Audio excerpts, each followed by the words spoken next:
Adam Coleman sat on the edge of his bed, staring at the faint glow of the moonlight filtering through the curtains. The soft hum of the suburban night, usually a comfort, seemed suffocatingly quiet tonight. His thoughts churned, replaying the small but unsettling changes he'd noticed in Emily over the past few weeks. She was always careful, always poised.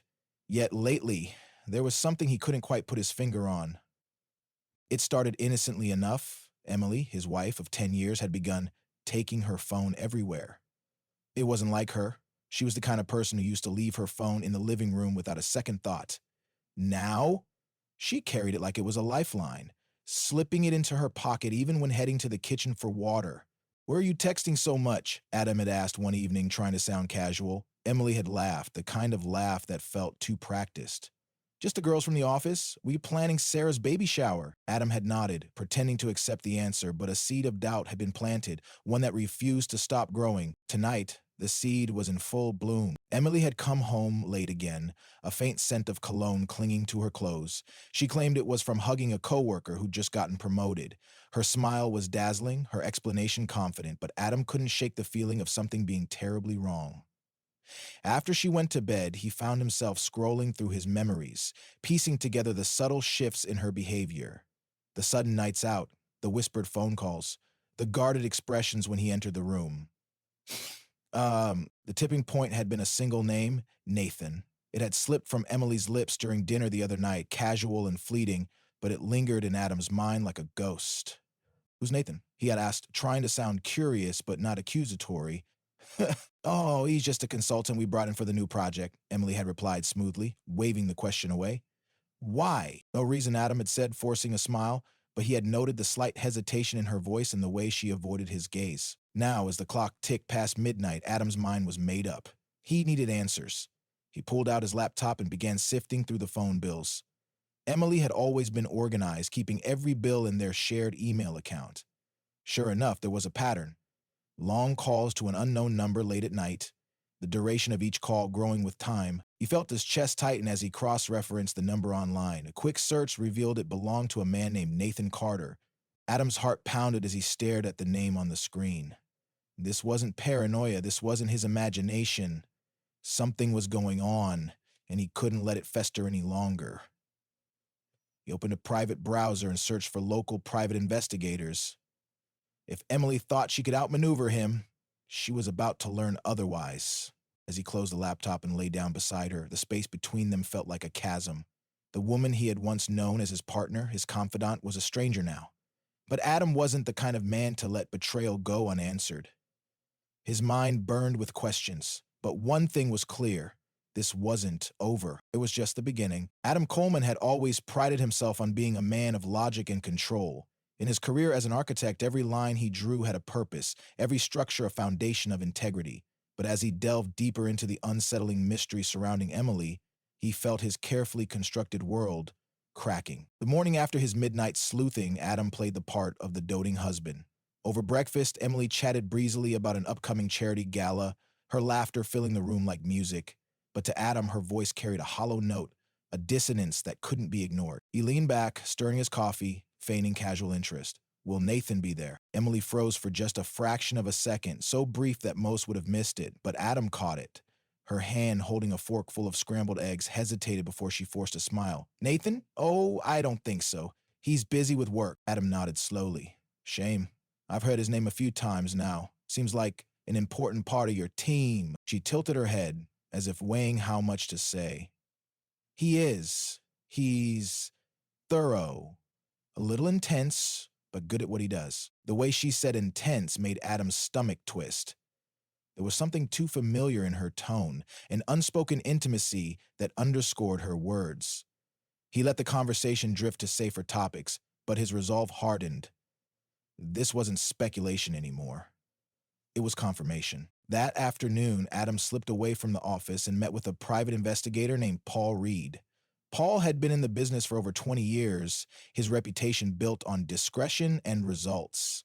He was a wiry man with sharp eyes that seemed to miss nothing. "What can I do for you, Mr. Coleman?" Paul asked as they sat in a quiet corner of a cafe. Adam slid a piece of paper across the table. On it was Nathan Carter's name, phone number, and a rough description. "I need to know everything about him. His habits, his whereabouts, and most importantly, his connection to my wife. Paul glanced at the note, then looked back at Adam. You sure you want to go down this road? Sometimes what we find, it's hard to unsee. Adam's jaw tightened. I'm sure. Over the next few days, Adam played the waiting game. He kept his behavior normal, greeting Emily with a smile when she came home late or kissed him on the cheek before heading out for meetings. But every interaction felt like a game of chess, each move calculated, each smile a mask. He felt like a stranger in his own life, his marriage suddenly revealed as a web of lies he was struggling to untangle. Then came the first report from Paul. Nathan Carter was, as Adam suspected, more than just a coworker. The investigator had followed Emily to a boutique hotel on the edge of town. There, Nathan had been waiting, his confident posture and easy smile unmistakable, even in the grainy photos Paul handed over. I told him inside, Paul explained, his voice professional but tinged with sympathy. They didn't leave the room for several hours. When they did, it was clear this wasn't their first time meeting. Adam stared at the photos in silence. Each one felt like a blow. Emily laughing as Nathan held the door open for her hand brushing his arm as they walked. She had always been tactile, but this was different. This wasn't affection. It was intimacy. What else? Adam asked, his voice low. Paul hesitated before sliding over another sheet of paper. Nathan Carter has a history. A string of failed relationships, a couple of restraining orders, and a reputation for using women to climb the corporate ladder. He's not just messing with your wife, Mr. Coleman. He's using her. The words hit Adam like a punch to the gut. It wasn't just betrayal. It was manipulation. Emily, the woman he had loved and trusted, had fallen for a man who saw her as nothing more than a stepping stone. When Emily arrived home that night, Adam watched her carefully. She was radiant as ever, her smile bright, her laugh effortless. But now, every gesture felt like a lie, every word an insult to the life they had built together. Rough day? She asked, placing a comforting hand on his shoulder. Just busy, Adam replied, forcing a smile. You? Oh, the usual, she said lightly, pouring herself a glass of wine. Meetings, meetings, meetings. Ha! As Adam watched her, a cold determination settled over him. He wouldn't confront her. Not yet. He needed to gather more evidence to make sure there was no way she could wriggle out of the truth. He would be patient, methodical, and deliberate. Just as he had built his career, he would now dismantle the facade of his marriage. For Emily, the game might still feel like it was hers to win, but Adam knew the truth, and he intended to play the final hand. Adam woke up to the sound of soft rain tapping against the window pane. The world outside seemed peaceful, a sharp contrast to the turmoil in his heart. He stared at the ceiling, feeling the weight of the decision he had made. His patience had paid off. Paul's investigation had provided a damning collection of photos, videos, and phone records. Now, it was time to set the stage for what came next. The first step was simple. Adam wanted Emily to feel secure, to think she was in control. Over the next week, he played his part to perfection. Attentive but not overbearing, he prepared her favorite meals, asked about her day, and even helped her plan a charity event she was organizing. If Emily suspected anything, she didn't show it. But cracks in her facade were becoming more visible. One evening, while scrolling through his phone on the couch, Adam caught Emily watching him from across the room. Her smile was strained, her fingers nervously tapping the edge of her wine glass. It was subtle, but Adam could see the guilt etched on her face, hiding just beneath her practiced confidence. Everything okay? Adam asked, raising an eyebrow. Emily blinked, her composure snapping back into place. Of course. Why wouldn't it be? She replied with a quick, bright laugh. Adam didn't press further, knowing silence was more disarming than confrontation. He could feel her unease growing, like a predator sensing its prey was trapped. The turning point came on a Friday. Emily had told him she would be working late, again. Adam nodded, keeping his expression neutral, and kissed her goodbye at the door. As soon as she left, he slipped into action. Paul had provided access to a hidden GPS tracker placed on Emily's car. Adam followed the blinking dot on his phone screen, confirming her destination. This time, Adam wasn't content to sit on the sidelines. He drove there, parking a few blocks away to avoid detection. Armed with his phone, he positioned himself discreetly near the hotel's rear entrance. Minutes later, he saw them. Emily and Nathan laughing together as they entered the building. Nathan had his arm casually draped around her waist, his fingers brushing the small of her back. Emily leaned into him, her face glowing with a mix of excitement and affection. The sight burned into Adam's mind, but he didn't let his emotions take control. Instead, he documented every moment, taking pictures and videos with a steady hand. His heart pounded, not with heartbreak, but with a cold, focused determination. Emily's betrayal wasn't just personal, it was a deliberate dismantling of their life together, and Adam refused to let it continue unchecked. Back home, Adam prepared for the confrontation with precision. He spread out the evidence, photos, call logs, text screenshots on the dining room table, arranging them in a devastatingly irrefutable sequence. He wanted Emily to see the full scope of her actions, to understand that there was no room for denial or excuses. When Emily returned later that night, she seemed almost giddy, her cheeks flushed and her eyes bright. Adam felt a pang of anger, but he masked it with a smile. "Hey," he said, his voice calm. "How was work?" "Exhausting," she replied, dropping her bag by the door. "I'm just going to shower and head to bed." "Actually," Adam said, his tone sharpening just enough to make her pause, "we need to talk." Emily froze, her eyes narrowing slightly. "About what?" "Come to the dining room," Adam replied, walking away without waiting for her response. Emily followed hesitantly, and when she saw the table, her breath caught. She stared at the evidence laid out before her, her face draining of color. What is this?" she stammered. "This," Adam said evenly, "is the truth. Your truth." Emily's lips parted, but no words came out. Her eyes darted from the photos of her and Nathan entering the hotel to the text messages where she had professed her love for him. The color returned to her cheeks in a furious blush as she realized there was no way out. "No," Adam interrupted, his voice icy. "No more lies, Emily. I know everything. I know about Nathan. I know about the hotel. I know about all the late nights and the excuses." She flinched at the venom in his tone. "It's not what it looks like," she said weakly. "It's exactly what it looks like," Adam snapped. "Do you think I'm stupid? Do you think you can insult me by pretending otherwise?" Tears welled up in Emily's eyes, and she took a step toward him. "Please, Adam, let me explain." "You don't get to explain," he said, his voice low and trembling with controlled fury. "You've been lying to me for months, living a double life while I trusted you. And for what? Him?" Emily's silence was deafening.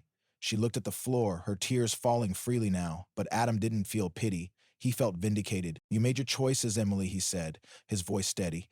"Now, you'll face the consequences." As the evening unfolded, Adam delivered his final blow. He revealed that he had already started the process of freezing their joint accounts, ensuring Emily would no longer have access to the life of comfort she had taken for granted.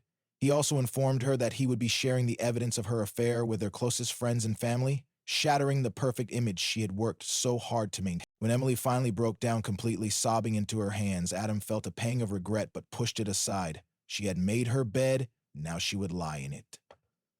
The next morning, Adam awoke to an empty house. Emily had taken her suitcase and left without a word. Her departure was as abrupt as her betrayal, a quiet acknowledgement of her defeat. But Adam felt no relief, only the heavy weight of what lay ahead. He wasn't just ending a marriage, he was dismantling a life built on lies. Setting the stage. Adam spent the day executing his plan meticulously. He began by visiting their bank to finalize the freezing of joint accounts. The manager, a kind woman in her 50s, offered him a sympathetic smile as she processed the request. "It's always tough," she said softly. "But you're doing the right thing." Adam nodded, appreciating her understanding but unable to fully absorb it. For him, this wasn't about right or wrong, it was about justice. Emily had shattered their trust, and Adam was determined that she would feel the full weight of her actions. Next, he turned his attention to their shared social circle. He wasn't one for public drama, but this was different. Emily had carefully crafted the image of a devoted wife, and Adam intended to pull back the curtain on her performance. He composed a message, succinct and pointed, attaching a few pieces of evidence, nothing too salacious, just enough. To Dear friends and family, I wanted to share something difficult but necessary. Emily and I are separating due to her infidelity. It's been a painful discovery, but I feel it's important to be honest about the situation. Thank you for your support during this time. He hit send, watching as the message disappeared into the void of cyberspace. Within minutes, his phone buzzed with replies, some offering condolences, others expressing shock or outrage. A few mutual friends even called to confirm what they had read, their voices heavy with disbelief. Adam had no idea, said Claire, a friend who had known Emily for years. She always seemed so perfect. Adam let out a bitter laugh. That's the thing about facades, Claire. They're designed to fool everyone, even the person wearing them. Emily's return. It was late afternoon when Emily reappeared. She walked into the house hesitantly, her face pale and drawn. Her usual poise was gone, replaced by a fragile nervousness that Adam barely recognized. She stood in the doorway of the living room, clutching her phone like a lifeline.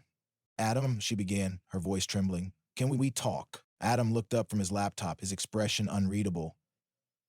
What's there to talk about, Emily? You've made your choices. Emily hesitated, stepping closer. I know I messed up, but this doesn't have to be the end. We can fix this. Adam closed his laptop with deliberate slowness, rising to his feet. He crossed the room, stopping just short of her. Fix this? You've spent months lying to me, humiliating me, and throwing away everything we built. How do you fix that? Tears welled up in Emily's eyes, and she reached for his hand, but he stepped back. I was stupid, Adam, she pleaded. I got caught up in something that didn't mean anything. I lost sight of what really matters. What really matters, Adam repeated, his voice rising. Because it sure as hell wasn't me, or our marriage, or the life we built together. You threw all of that away for him. Emily shook her head, sobbing now. It wasn't like that. It was never about Nathan. It was, I don't know what it was. I just felt so lost. Adam's anger flared, sharp and hot. Lost? You were lost, so you decided to destroy us? To betray me in the worst possible way? She crumpled under his words, sinking into the couch as her sobs turned into wails. Adam stood over her, his expression hard, but his emotions roiling beneath the surface. He wanted to feel satisfied, vindicated even, but instead, there was only emptiness. The community's reaction. Over the next few days, the fallout from Adam's message rippled through their social circle. Emily's carefully constructed image began to collapse as friends distanced themselves, unwilling to condone her actions. One of Emily's closest friends, Monica, called Adam. I don't know what to say, she admitted. She's been so different lately, but I never imagined this. Are you okay? I'm getting there, Adam replied, his voice steady. But Emily made her choices, and now we both have to live with the consequences. At work, the whispers had already begun. Adam's colleagues were too professional to address the rumors directly, but the sidelong glances and hushed conversations in the break room spoke volumes. He focused on his projects, pouring his energy into his designs as a way to cope with the chaos. Emily's isolation. Emily, meanwhile, was learning the cost of her betrayal. Nathan, true to his opportunistic nature, had ghosted her the moment the affair became public. Her texts and calls went unanswered, leaving her to face the fallout alone. Out to mutual friends, hoping for sympathy, but found only polite rejection. Even her family, staunch supporters in the past, expressed disappointment. You made your bed, Emily, her sister said bluntly during a phone call. Now you've got to lie in it. For the first time in years, Emily found herself truly alone. Adam's resolve. Adam felt a strange sense of calm as the days passed. The storm had not fully subsided, but he had weathered the worst of it. He focused on the future, exploring new opportunities both personally and professionally. There was pain, yes, but also a glimmer of hope, a chance to rebuild his life on his terms. As he sat in his office one evening, staring at a blank page in his sketchbook, he smiled faintly. The foundation had cracked, but it wasn't irreparable. He could rebuild, stronger than before. For Adam, the end wasn't a conclusion, it was a beginning. Adam stood in the driveway of his now eerily quiet home, the crisp morning air carrying with it a sense of finality. The once scent house, filled with laughter and shared dreams, now seemed to echo with the ghosts of what had been. Yet, as he took a deep breath, he realized it also represented a blank slate. The past weeks had been turbulent, confrontations, heartbreak, and revelations, but with the divorce papers signed and Emily's betrayal fully exposed, Adam felt the heavy chains of the past loosening. The pain was still there, a dull ache in his chest, but it no longer defined him. He was ready to rebuild, step by step, cutting the final ties. Emily's departure was as quiet as her betrayal had been loud. After a cold exchange of signed papers, she moved out of the house, leaving behind only her perfume lingering in the corners of the rooms. Adam spent the first day after her departure. The process was therapeutic in its own way. Her favorite coffee mugs, the books she claimed to adore but never read, and the throw pillows she insisted they buy on a whim. Um, Adam boxed them all up and set them aside. Each item was a thread in the tapestry of their life together, and removing them felt like unraveling the binding ties of their marriage. By the time the house was stripped of her belongings, it felt like a different space. Cleaner, simpler, his. A chance encounter. One afternoon, Adam found himself at a local art gallery, an old hobby he'd abandoned during his marriage. The abstract paintings, bold and chaotic, seemed to mirror the turbulence he had just endured. As he studied a particularly striking piece, a chaotic swirl of colors colliding and blending into an unexpected harmony, a voice interrupted his thoughts. It's like chaos finding its rhythm. He turned to see a woman about his age, with striking gray streaks in her auburn hair and a warm smile. Her name was Sophie, a local artist exhibiting her work. Their conversation flowed effortlessly, and for the first time in months, Adam felt a genuine connection that wasn't tainted by suspicion or doubt. Sophie's presence was refreshing. She didn't pry into his past, nor did she attempt to fill the silence with empty platitudes.